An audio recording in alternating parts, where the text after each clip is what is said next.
Perlot bo'lib to'xtatib berishim kerak. Bosdingmi? Bizga hozir mana havo puflagich nasos kelibdi. Nasosda hamma joy qaltirab bo'shayapti-yu.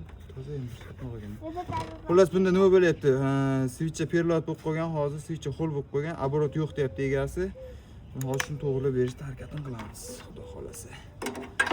Switchasini yechib ko'raylikchi. Switchasi nam. Ana, e'tibor bersalaring, nam bo'lib qolgani shunday bilinib turibdi mana. Silkitsangiz ichidan benzin tushyapti. Unda nima qilish kerak? Nima qilish kerak degan joyda pasos joyiga qaytarib qo'yib, birinchisiga kulchatilni o'chirib qo'yib, teshikni yerga qaratish kerak. Yerga qaratamiz, keyin zavodnoyni tortamiz.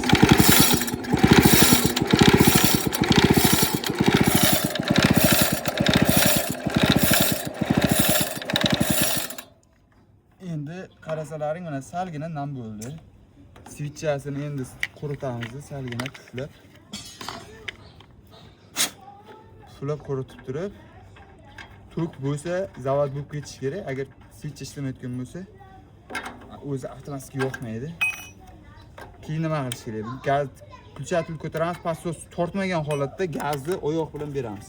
Xuddi shunday qilib beramizda endi to'xtaymiz.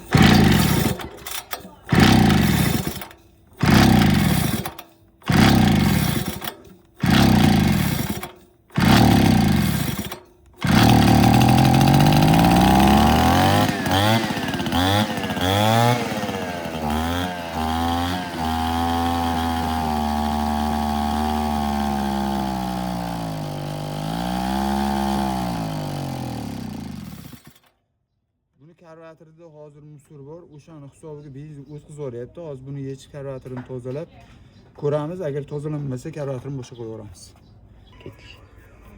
Xo'p, karburator tayini birinchi yechib ko'ramiz. Sizlarga men bitta hozir shunchaki sababini ko'rsataman. Agar perlot bo'lishiga sabab bo'ladigan narsa hozir oddiygina bo'ladi bularda.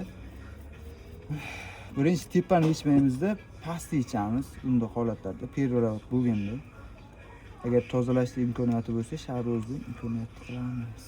Xo'p, mana e'tibor bersalaring, suvchasi benzin turibdi ichida. Endi biz shu holatiga ishlankani mana bu yonidagiga tiqamiz.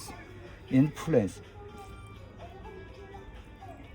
E'tibor bersalaring, havo chiqyapti. Demak, benzin o'tyapti bundan. Endi biz mana uni yechib, igolkalarni bitta ko'ramiz, tozalasa bo'lsa tozalaymiz, emasam yangi karburator qo'yishga majbur bo'lamiz. Shu holatiga qo'yib olamiz. Mana yechib oldim igolkasini, prujinasini. Mana bu igolka deyiladi, prujinachasi ko'tarib turguchi.